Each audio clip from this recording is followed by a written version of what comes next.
নমস্কাৰ সকলোকে স্বাগতম জনাইছোঁ আসাম কেৰিয়াৰ পইণ্ট ইউটিউব চেনেলটোলৈ। বন্ধুসকল, আজিৰ এই ভিডিঅ'টিত আমি তোমালোকৰ যোৱাকালি অৰ্থাৎ 4 মে' তাৰিখে আৰু আজি অৰ্থাৎ 5 মে' তাৰিখে অনুষ্ঠিত হোৱা SSC GDৰ কিছুমান মেমৰি বেছ GK কুৱেশ্যন ডিছকাছ কৰিম। চ' যিসকলৰ আগন্তুক দিনত এক্সাম আছে তোমালোকে ভিডিঅ'টো ভালকৈ চাবা, কাৰণ ইয়াৰ পৰা এটা আইডিয়া পাই যাবা যে তোমালোকৰ কেনেকুৱা ধৰণৰ কুৱেশ্যনবিলাক এক্সামত আহিছে। অ'কে, চ' বহুতখিনি কুৱেশ্যন প্ৰায় কমনো পৰিছে। যদি তোমালোকে আমাৰ PDF ফাইলটো ল'ব বিচাৰা তেতিয়াহ'লে ল'ব পাৰিবা। অনলি 99 ৰুপিছত PDF ফাইলটো পাই আছা। যদি তোমালোকৰ লাগে আমাক হোৱাটছআপত মেছেজ কৰিবা। তাৰ পৰাও বহুতখিনি কুৱেশ্যন কমন পৰিছে আমাৰ এক্সামত। অ'কে, চ' বেছি দেৰি নকৰোঁ, আমি কুৱেশ্যনখিনি চাওঁ। অকল ওপৰে ওপৰে আমি আলোচনা কৰিম, কাৰণ এইখিনি কুৱেশ্যন জাষ্ট মেমৰি বেছ কুৱেশ্যন হয়। চ' ইয়াত ফাৰ্ষ্ট কুৱেশ্যনটোত কি কৈছে, ভাৰতীয় সংবিধানৰ কোন অংশত নাগৰিকত্বৰ বিষয়ে আলোচনা কৰা হৈছে? Which part of the Indian constitution deals with citizenship? So' ইয়াতে যদি আমি চাওঁ অপশ্যন বি হ'ব। অ'কে, পাৰ্ট 2 অৰ্থাৎ আমাৰ যিটো ছেকেণ্ড পাৰ্ট আছে তাতে কি কৰা হৈছে, নাগৰিকত্বৰ বিষয়ে আলোচনা কৰা হৈছে।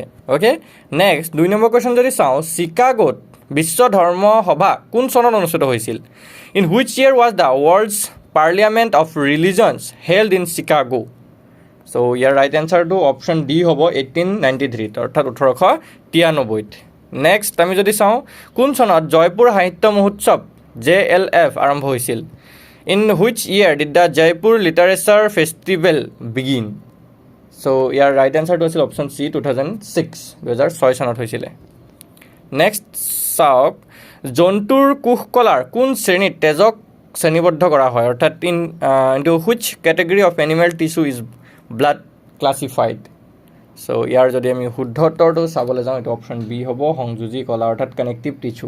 ঠিক আছে, অৰ্থাৎ আমাৰ যি তেজ আছে তেজটোক কানেক্টিভ টিছু অৰ্থাৎ সংযোগ কলা হিচাপে শ্ৰেণীবিভক্ত কৰা হৈছে। Next, which article empowers the government to promulgate ordinance? অৰ্থাৎ কোনটো অনুচ্ছেদে ৰাজ্যপালক অধ্যাদেশ জাৰি কৰাৰ ক্ষমতা প্ৰদান কৰে? চ' এইটো হৈছে অপশ্যন বি, অনুচ্ছেদ 213 অৰ্থাৎ আৰ্টিকল 213। নেক্সট যদি আমি চাওঁ, ভাৰতৰ কোনখন নদীৰ সৰ্বাধিক পৰিমাণৰ পানী অৰ্থাৎ সৰ্বাধিক পানী ধাৰণ ক্ষমতা আছে? Which river of India has the largest volume of water or highest water holding capacity? So' ইয়াৰ যদি আমি ৰাইট এনচাৰটো চাওঁ, ইয়াৰ যদি ৰাইট এনচাৰ চাবলৈ যাওঁ, চ' ইয়াৰ কুৱেশ্যন নম্বৰ 6 সেইটো হৈ যাব অপশ্যন বি অৰ্থাৎ ব্ৰহ্মপুত্ৰ নদী। ঠিক আছে, ব্ৰহ্মপুত্ৰ নদীৰ কি আছে, আটাইতকৈ বেছি পানী ধাৰণ ক্ষমতা আছে।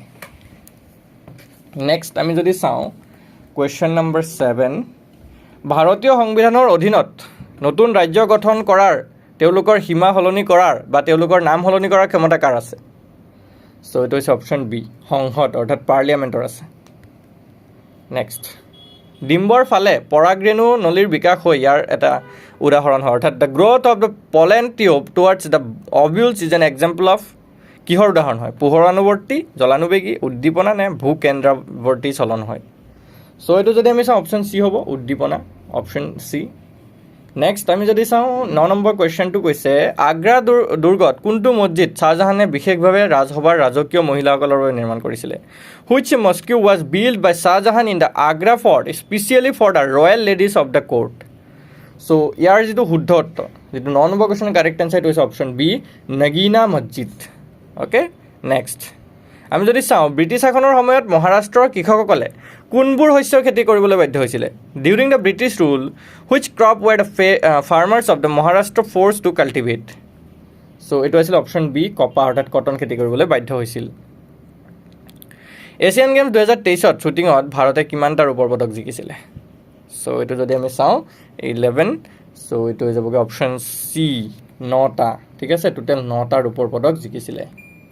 নেক্সট আমি যদি চাওঁ, অলিম্পিকত ৰূপৰ পদক জয় কৰা প্ৰথম ভাৰতীয় মহিলা কোন? চ' প্ৰথম ভাৰতীয় মহিলাগৰাকী আছিলে option C, PV Sindhu. Next, সৌৰজগতৰ আন গ্ৰহৰ তুলনাত ইয়াৰ অক্ষত শুক্ৰৰ ঘূৰ্ণন গতি আটাইতকৈ হেলেমীয়া কিয় হয়? ইয়াৰ কাৰণবিলাক দিয়া আছে, ইয়াৰে ভিতৰত যিটো কাৰেক্ট আনচাৰ হ'ব সেইটো হৈছে অপশ্যন বি, ঘন বায়ুমণ্ডল আৰু সৌৰ জোৱাৰৰ বলৰ বাবেই হয়। নেক্সট 14 যদি আমি চাওঁ, আমাৰ সৌৰজগত আটাইতকৈ উষ্ণ গ্ৰহ এইটো আমি কৰাইছোঁ, আমাৰ ক্লাছত আছে অলৰেডি পঢ়োৱা। চ' এইটো হৈছে অপশ্যন বি, ভেনাছ অৰ্থাৎ শুক্ৰ গ্ৰহ। নেক্সট যদি আমি চাওঁ, সৌৰজগতৰ কোন দুটা গ্ৰহ পূবৰ পৰা পশ্চিমলৈ ঘূৰে অৰ্থাৎ পশ্চাদগামী হয়? কোন দুটা গ্ৰহ? চ' এই দুটা হৈছে অপশ্যন এ শুক্ৰ আৰু Uranus okay Venus and Uranus 16 কোন গ্ৰহত এটা দিন তাৰ বছৰতকৈ দীঘল on which planet does a day last longer than its year কি হ'ব এইটো হৈ যাব অপশ্যন বি শুক্ৰ গ্ৰহত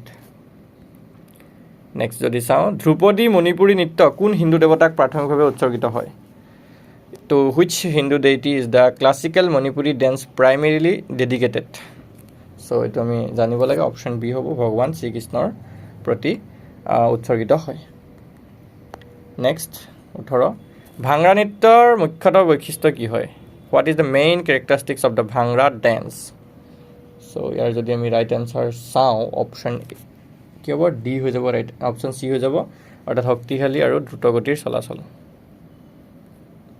নেক্সট আমি যদি চাওঁ চিপকো আন্দোলন কিহৰ সৈতে সম্পৰ্কিত হয় what was the Chipko movement primarily associated with right answer is option B বন সংৰক্ষণ অৰ্থাৎ ফৰেষ্ট কনজাৰ্ভেশ্যন নেক্সট 20 অলিম্পিক বক্সিঙৰ ৰাউণ্ডৰ মাজত জিৰণিৰ সময় কিমান হয় what is the rest period between round in Olympic boxing so' ইয়াৰ শুদ্ধ উত্তৰটো হ'ব অপশ্যন বি 1 মিনিট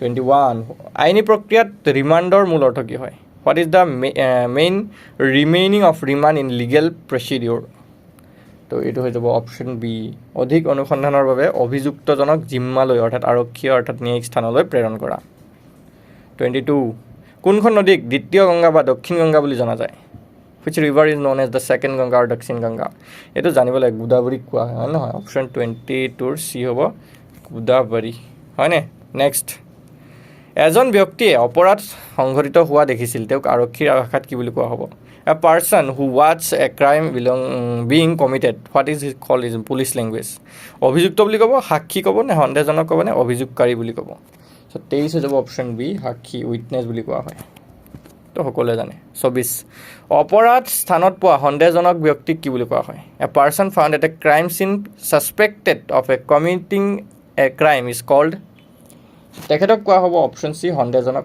অৰ্থাৎ ছাছপেক্ট বুলি কোৱা হয় 25 আমি যদি চাওঁ কোনবোৰ চহৰত ডুৰাণ্ড কাপ 2023 অনুষ্ঠিত কৰা হৈছিলে 2023 Durand Cup is organise in which place or which city দিছে অপশ্যনবিলাক দিছে আমাক ভালকৈ সুন্দৰকৈ চ' ইয়াতে যদি আমি চাওঁ 25 কি হ'ব অপশ্যন এ হ'ব অৰ্থাৎ কলকাতা গুৱাহাটী আৰু কোকৰাঝাৰত ডুৰাণ্ড কাপ অনুষ্ঠিত হৈছিলে নেক্সট কোনখন চহৰক ভাৰতৰ মানচেষ্টাৰ বুলি কোৱা হয় দেই অসমৰ নাই ঘটা ভাৰতৰ বুলি কৈছে চ' এইটো হৈ যাব অপশ্যন বি আহমেদাবাদক কোৱা হয় 27 গংগা আৰু ব্ৰহ্মপুত্ৰ নদীৰ কোনখন অৱবাহিকাৰ জনসংখ্যাৰ ঘনত্ব অধিক হয় চ' 27 হৈ যাবগৈ অপশ্যন এ গংগা উপত্যকা গংগা বেচিন বুলি কোৱা হয় নেক্সট 28 ভাৰতীয় সংবিধানৰ কোন অনুচ্ছেদৰ অধীনত ভাৰতৰ ৰাষ্ট্ৰপতিয়ে এখন ৰাজ্যৰ ৰাজ্যপাল নিয়োগ কৰে চ' এইটো হৈ যাবগৈ option question number 28 to C হ'ব অনুচ্ছেদ 155 অৰ্থাৎ আৰ্টিকেল 155 28 হৈ গ'ল 29 চাবাহাৰ বন্দৰ কৌশলগতভাৱে কোনটো গুৰুত্বপূৰ্ণ সামুদ্ৰিক চক পইণ্টৰ বাহিৰত অৱস্থিত হয় চ' এইটো হৈ যাব অপশ্যন বি হৰমুজ প্ৰণালীত হয় নেক্সট আমি যদি চাওঁ সংগীত নাটক একাডেমীৰ মতে ভাৰতীয় বাদ্যযন্ত্ৰক কিমানটা মুখ্য শ্ৰেণীত শ্ৰেণীবদ্ধ কৰা হৈছে চ' এইটো হৈ যাবগৈ অপশ্যন বি 4 4টা শ্ৰেণীত বিভক্ত কৰা হৈছে নেক্সট মূল জৈন আগমবোৰ কোন ভাষাত ৰচনা কৰা হৈছিল the original Jain Agamas were composed in which language so' এইটো যদি আমি চাওঁ প্ৰাকৃত অৰ্থাৎ অৰ্ধ আগমী প্ৰাকৃত ভাষাত এইখিনি কম্প'জ কৰা হৈছিলে নেক্সট কোন প্ৰাচীন তামিল ৰাজবংশই সংগম সাহিত্যৰ বিকাশত অৰিহণা যোগাইছিলে তো এইটো হ'ব অপশ্যন চি পাণ্ড্য ৰাজবংশই লাষ্ট কুৱেশ্যনটো এইটো আৰু কুৱেশ্যন বিচাৰি পোৱা নাই আমি যদি কোনোবা কাৰোবাৰ মনত আছে কুৱেশ্যন কমেণ্ট কৰিব পাৰা NSME উদ্ভাৱন আৰু ডিজাইন উৎকৃষ্টতা প্ৰচাৰ কৰিবলৈ কোনখন আঁচনি আৰম্ভ কৰা হৈছে চ' এইটো হৈ যাব অপশ্যন বি 33B হ'ব NMSC innovation scheme innovative scheme এইটোৱে হৈ যাব ৰাইট আনচাৰ চ' ভিডিঅ'টো ভাল লাগিলে ভিডিঅ'টো লাইক কৰি দিব সকলোৱে আৰু আমাৰ চেনেলটো ছাবস্ক্ৰাইব কৰি ল'ব তাৰ লগতে আমাৰ যদি PDF টো ল'ব বিচাৰে আপোনালোকে অনলি 99 ৰুপিছত পাই যাব তাৰ কাৰণে আপোনালোকে স্ক্ৰীনত থকা নাম্বাৰটোত হোৱাটছআপত মেছেজ দিব লাগিব আমি এটা QR কোড আপোনালোকক চেণ্ড কৰি দিম তাত পে'মেণ্ট কৰিলে লগে লগে আমি PDF টো আপোনালোকক শ্বেয়াৰ কৰি দিম ধন্যবাদ